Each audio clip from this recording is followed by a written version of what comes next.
Hey guys, welcome back to channel. അപ്പോൾ ഇന്ന് നമ്മൾ കാണാൻ പോകുന്നത് ഒട്ടുമിക്ക പേരുടെയും ഫേവറേറ്റ് ആയിട്ടുള്ള ഇന്നലെ റിലീസായ സ്ട്രേഞ്ചർ തിങ്സ് എന്ന വളരെ ട്രെൻഡിങ് ആയിട്ടുള്ള സീരീസിൻ്റെ 5ാമത്തെ സീസണിലെ ദ ക്രോൾ എന്ന ഫസ്റ്റത്തെ എപ്പിസോഡിനെ പറ്റിയിട്ടാണ്. സോ ഈ ഒരു എപ്പിസോഡ് തുടങ്ങുമ്പോൾ തന്നെ നവംബർ 12 1983 നടന്ന ഒരു ഫ്ലാഷ് ബാക്ക് ആണ് നമ്മളെ കാണിക്കുന്നത്. ആ സമയത്ത് ഒറ്റയ്ക്ക് ആരോരും ഇല്ലാത്തൊരു സ്ഥലത്ത് ട്രാപ്ഡായി കിടന്നിരുന്ന വില്ല് അവൻ വരുന്നുണ്ടെന്നും അതിനു മുമ്പ് രക്ഷപ്പെടാനൊക്കെ ആയിട്ട് ഇങ്ങനെ ഓരോ പിച്ചും മെയും പറഞ്ഞുകൊണ്ടിരിക്കെ തന്നെ അവിടേക്ക് ഇപ്പോൾ ഒരു ഡെമോഗോർഗൻ വന്നിട്ട് അവൻ അറ്റാക്ക് ചെയ്യാനായിട്ട് ശ്രമിക്കുന്നുണ്ട്. അങ്ങനെ ഇപ്പോൾ അതിനെ കണ്ട് പേടിച്ച് അവൻ എങ്ങനെയൊക്കെയോ അവിടുന്ന് രക്ഷപ്പെടാനായിട്ട് തൊട്ടപ്പുറത്തുണ്ടായിരുന്ന ഒരു മരത്തുമലേക്ക് എടുത്ത് ചാടാൻ നിൽക്കുന്ന നേരത്ത് പെട്ടെന്ന് അവന്റെ കൈയൊന്ന് തെറ്റി ആക്സിഡന്റിൽ അവൻ താഴേക്ക് വീണ് പോകുന്നുണ്ട്. അങ്ങനെ വീണ് ബോധം കിട്ടുന്ന അവനെ ആ ഒരു ഡെമോഗോർഗൻ വന്ന് വലിച്ചുകൊണ്ട് പോയിട്ട് അവനെ കൊന്നു കളയാണ്ട് നേരെ വെക്കനയുടെ കയ്യിലേക്കാണ് അവനെ ഏൽപ്പിക്കുന്നത്. ഈ നേരം വെക്കനയാണെങ്കിലും അവനെ കൊന്നു കളയാണ്ട് അപ്സൈഡ് ഡൗണിലെ റൂട്ടുകളൊക്കെ ഉപയോഗിച്ച് അവനെ പിടിച്ചു നിർത്തി അവന്റെ വായിലേക്ക് കുറെ റൂട്ടുകളൊക്കെ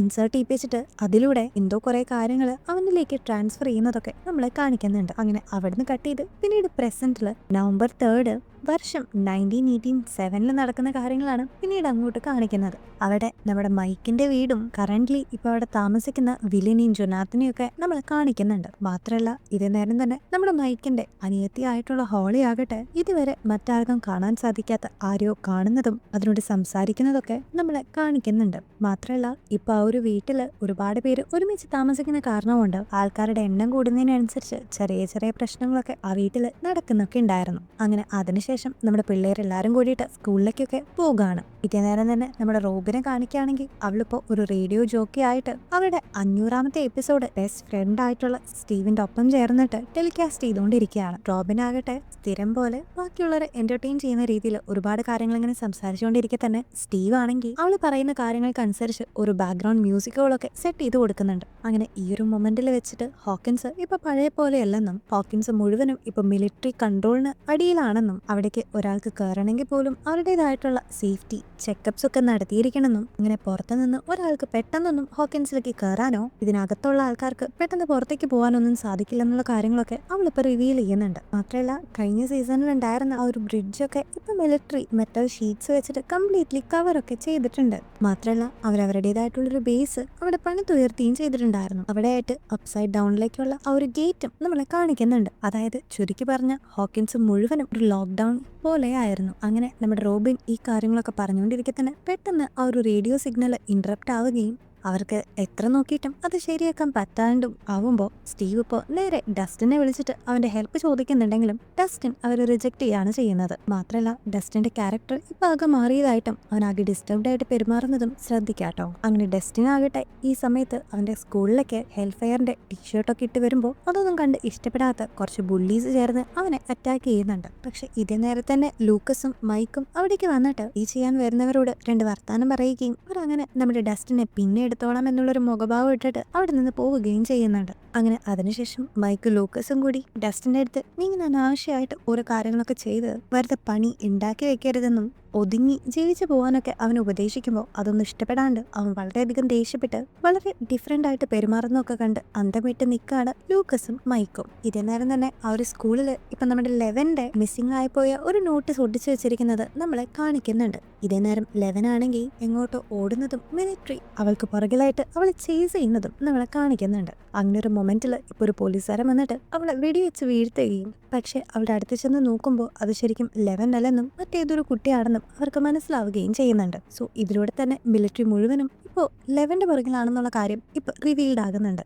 ഇതേസമയം ലെവനാകട്ടെ വേറൊരു സ്ഥലത്ത് ജോയ്സിന്റെയും ഹോപ്പറിന്റെയും ഹെൽപ്പോട് കൂടിയിട്ട് വളരെയധികം ഹാർഡ് വർക്ക് ചെയ്ത് ട്രെയിനിങ് എടുത്തുകൊണ്ടിരിക്കുകയാണ്. കാരണം ഓൾറെഡി മിലിറ്ററി അവൾക്ക് വേണ്ടി സെർച്ച് ചെയ്യുന്ന കാര്യവും എങ്ങനെയെങ്കിലും വെക്നിനെ തോൽപ്പിക്കാനായിട്ടുള്ള പരിശീലനമൊക്കെയാണ് അവളിപ്പോൾ ചെയ്തുകൊണ്ടിരിക്കുന്നത്. അവൾ ഓരോ പ്രാവശ്യം ചെയ്യുമ്പോഴും ഓരോ റെക്കോർഡും ബ്രേക്ക് ചെയ്യുന്നുണ്ടെങ്കിലും അതൊന്നും പോരെന്നും വീണ്ടും വീണ്ടും കുറച്ചും കൂടി പവർഫുൾ ആയിട്ട് അവൾ വർക്ക്ഔട്ട് ചെയ്യുകയും ചെയ്തുകൊണ്ടിരിക്കുകയാണ്. അങ്ങനെ അതിനുശേഷം പിന്നീട് നമ്മളെ കാണിക്കുന്നത് മൊറേനെയാണ്. ഇപ്പോൾ ഹോക്കിൻസിലാകട്ടെ ഒരുപാട് റെസ്ട്രിക്ഷൻസ് ഒക്കെ ഉള്ളതുകൊണ്ട് നമ്മുടെ ഹീറോസ് യൂസിന് വേണ്ട സീക്രട്ട് ആയിട്ടുള്ള വെപ്പണും ഇൻഫർമേഷൻസും ഒക്കെ ആ മിലിറ്ററിക്കാരുടെ കണ്ണൊക്കെ വെട്ടിച്ച് അവർക്ക് എത്തിച്ചു കൊടുക്കുന്നതൊക്കെ മൂറെ തന്നെയായിരുന്നു. മാത്രമല്ല നമ്മുടെ റോബിന്റെ ഒരു ബ്രോഡ്കാസ്റ്റിംഗ് സ്റ്റേഷനിൽ വെച്ചിട്ടാണ് ഈ കാര്യങ്ങളൊക്കെ തന്നെ നടക്കുന്നത്. മാത്രമല്ല ഈ ഒരു ബ്രോഡ്കാസ്റ്റിംഗ് സ്റ്റേഷൻ റോബിനും സ്റ്റീവും മാത്രമല്ല അതിനെ മാനേജ് ചെയ്ത് കൊണ്ടുപോകുന്നത് നാൻസിയും ജൊനാഥനും കൂടിയാണ്. അങ്ങനെ അവർ 4 പേരും കൂടിയാണ് ഒരു ബ്രോഡ്കാസ്റ്റിന്റെ എല്ലാ കാര്യങ്ങളും ചെയ്തുകൊണ്ടിരുന്നത്. അങ്ങനെ ഓൾറെഡി അവിടെ ഒരു സിഗ്നലിന്റെ ഇഷ്യൂ ഉണ്ടാവുമ്പോൾ അതൊക്കെ സോൾവ് ചെയ്യാനായിട്ട് ഒരു മാനുവലിന്റെ ഹെൽപ്പോട് കൂടിയിട്ട് അവിടെ ഉണ്ടായിരുന്ന ഒരു റേഡിയോ ടവറിന്റെ മുകളിലേക്ക് കയറിയിട്ട് സിഗ്നൽ റീകണക്ട് ചെയ്യാനായിട്ട് അവർ തീരുമാനിക്കുകയാണ്.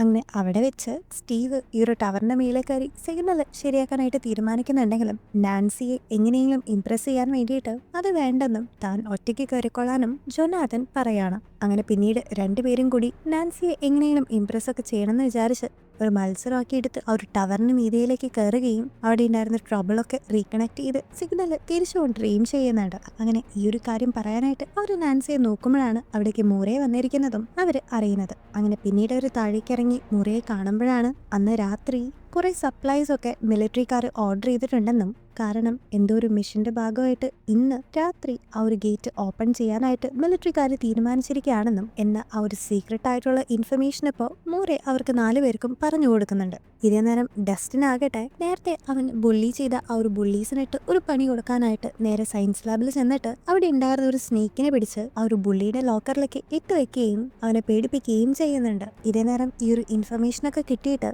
റോബിനും ഫ്രണ്ട്സും നേരെ തന്നെ ബ്രോഡ്കാസ്റ്റിംഗ് സ്റ്റേഷനിലേക്ക് എത്തി സിഗ്നലൊക്കെ ശരിയാക്കിയിട്ട് മൂരെ പറഞ്ഞ് ആ ഒരു ഇൻഫർമേഷനൊക്കെ ബാക്കിയുള്ള അവരുടെ ടീം മെമ്പേഴ്സിലേക്ക് എത്തിക്കാനായിട്ട് കുറെ കഥകളും അതിനിടയിലൂടെ കുറെ ഹിന്റുകളും ക്ലൂകളൊക്കെ കൊടുത്തിട്ട് ഇൻഫർമേഷനൊക്കെ അവരിലേക്ക് എത്തിച്ചു കൊടുക്കുന്നുണ്ട്. അങ്ങനെ ഇന്ന് രാത്രി ആ ഒരു ഗേറ്റ് ഓപ്പൺ ആകുമെന്ന് മനസ്സിലാക്കിയിട്ട് അവരിപ്പോൾ ഇതിനു വേണ്ടി ഒരു സീക്രട്ട് പ്ലാൻ തന്നെ തയ്യാറാക്കുന്നുണ്ട്. അതുപ്രകാരം ഹോപ്പർ എങ്ങനെയെങ്കിലും ആ ഒരു മിലിറ്ററിക്കാരുടെ വാനിൽ കയറി പറ്റുകയും അവരറിയാണ്ട് അപ്സൈഡ് ഡൗണിലേക്ക് എൻട്രി ചെയ്യുകയും ചെയ്യുക എന്നതായിരുന്നു അവരുടെ ഒരു സീക്രട്ട് പ്ലാൻ. ഇതേ നേരം ഹോപ്പർ ഇങ്ങനെ പോകാനായിട്ട് തയ്യാറാവുമ്പോൾ അവനോട് ഒറ്റയ്ക്ക് പോകണ്ടെന്നും കൂടെ ഞാൻ കൂടി വരാമെന്നും താനിപ്പോൾ പണ്ടത്തെ പോലെയല്ലെന്നും താൻ റെക്കോർഡൊക്കെ ബ്രേക്ക് ചെയ്ത കാര്യവും ഇന്ന് അവൻ്റെ ഒപ്പം വരികയാണെങ്കിൽ എങ്ങനെയായാലും വെഗ്നേനെ തനിക്ക് നേരിടാൻ പറ്റൂന്നൊക്കെ വളരെ കോൺഫിഡൻ്റ് ആയിട്ട് ലെവൻ പറയുന്നുണ്ടെങ്കിലും തൻ്റെ ഒപ്പം അപ്സൈഡ് ഡൗണിലേക്ക് വരാനായിട്ട് ഹോപ്പർ അവളെ സമ്മതിക്കുന്നുണ്ടായിരുന്നില്ല. കാരണം ഇപ്പൊ ആ ഒരു ബേസ് സെറ്റ് ചെയ്തിരിക്കുന്നത് മിലിറ്ററിക്കാരുടെ ഇടയിലായതുകൊണ്ടും മിലിറ്ററിക്കാരാകട്ടെ നമ്മുടെ ലെവന് വേണ്ടി അത്രയും കോൺഷ്യസ് ആയിട്ട് തന്നെ സെർച്ച് ചെയ്തുകൊണ്ടിരിക്കുകയും എങ്ങാനും എന്തെങ്കിലും പ്രോബ്ലം പറ്റിയിട്ട്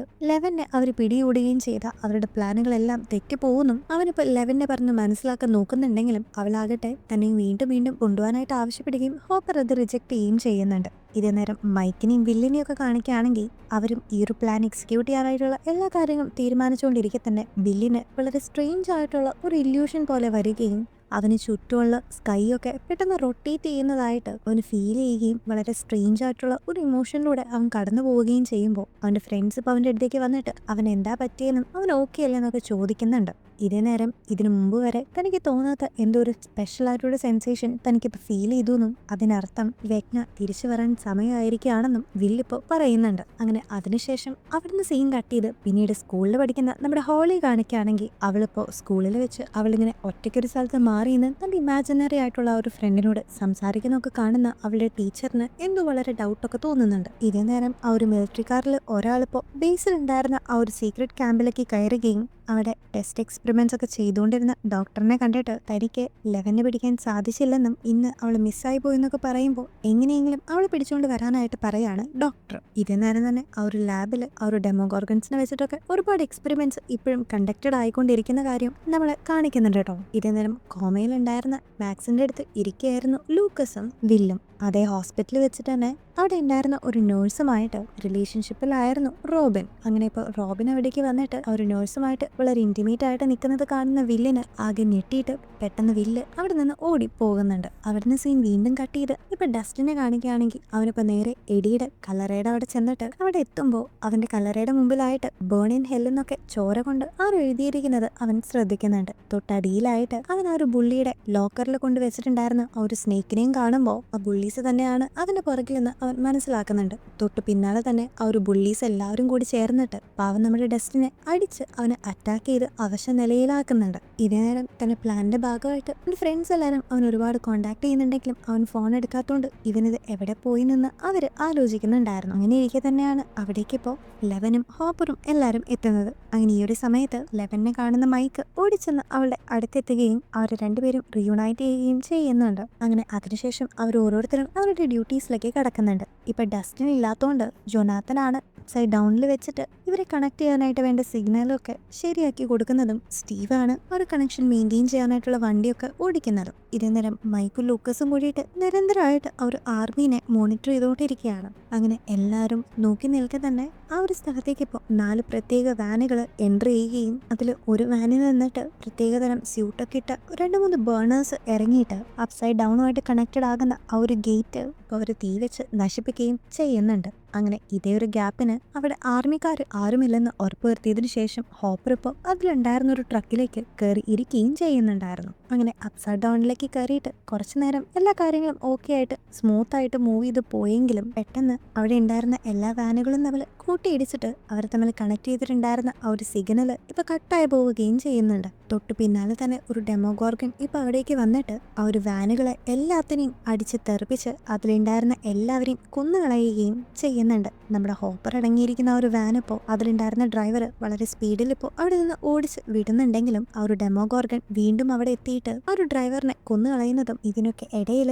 എങ്ങനെയൊക്കെയോ നമ്മുടെ ഹോപ്പർ എഴുന്നേറ്റ് അതിനെ വെടിവെക്കാനായിട്ട് ട്രൈ ചെയ്യുന്നതും നമ്മളെ കാണിക്കുന്നുണ്ട്. ഈ നേരം ഡെമോഗോർഗൻ തിരിച്ച് അവനെയും അറ്റാക്ക് ചെയ്യാൻ ശ്രമിക്കുന്നുണ്ടെങ്കിലും കഷ്ടിച്ച് എങ്ങനെയൊക്കെയോ ഹോപ്പർ രക്ഷപ്പെടുന്നുണ്ട്. ഇതേ നേരം തന്നെ ഇവിടെ ആ ഒരു ഡെമോഗോർഗൻ ചെയ്യുന്ന കാര്യങ്ങളെല്ലാം വില്ല് അവന്റെ ഇന്നർ മൈൻഡിലൂടെ കണ്ടുകൊണ്ട് ഇരിക്കുകയായിരുന്നു. അങ്ങനെ ഇപ്പൊ തിരിച്ച് ബോധത്തിലേക്ക് വരുമ്പോൾ അവന് കൂടെ ഉള്ളവരെല്ലാം അവൻ എന്ത് പറ്റിയതെന്ന് ചോദിക്കുന്നതിന്റെ ഇടയിലാണ് നേരത്തെ അവരുടെ മൈൻഡുകൾ തമ്മിൽ കണക്ട് ആയിരുന്ന സമയത്ത് ഇനി അടുത്തതായിട്ട് ആ ഒരു മോൺസ്റ്റർ അറ്റാക്ക് ചെയ്യാൻ പോകുന്നത് നാൻസിയുടെ ഫാമിലി ആണെന്നുള്ളൊരു കാര്യം ഇപ്പൊ വില്ല് അവരുടെ അടുത്ത് പറയുന്നത്. വേഗം തന്നെ നാൻസിയും കൂട്ടരൊക്കെ ചേർന്നിട്ട് അവളുടെ വീട്ടിലേക്ക് ഇപ്പോൾ പുറപ്പെടുന്നുണ്ട്. ഇതേ നേരം കാര്യങ്ങളൊക്കെ ഇതുവരെ വളരെയധികം നോർമൽ ആയിട്ടായിരുന്നെങ്കിലും പെട്ടെന്ന് ഇപ്പോൾ നാൻസിയുടെ വീട്ടിൽ പാവം നമ്മുടെ ഹോളി കിടന്നിരുന്ന ആ ഒരു മുറിയിൽ ലൈറ്റുകളെല്ലാം ഫ്ലിക്കർ ചെയ്യുകയും പെട്ടെന്ന് അതിന്റെ റൂഫ് ടോപ്പ് പൊളിച്ചിട്ട് ഒരു മോൺസ്റ്റർ അതിന്റെ ഉള്ളിലേക്ക് കടന്നു വരികയും ചെയ്യുന്ന ഒരു സീനോട് കൂടിയിട്ട് ഇന്നത്തെ എപ്പിസോഡ് ഇവിടെ എൻഡ് ചെയ്യാണ്. സോ ഗൈസ്, ഇതിന്റെ അടുത്ത എപ്പിസോഡായിട്ട് നാളെ നമുക്ക് വീണ്ടും കാണാം. Till then take care and by.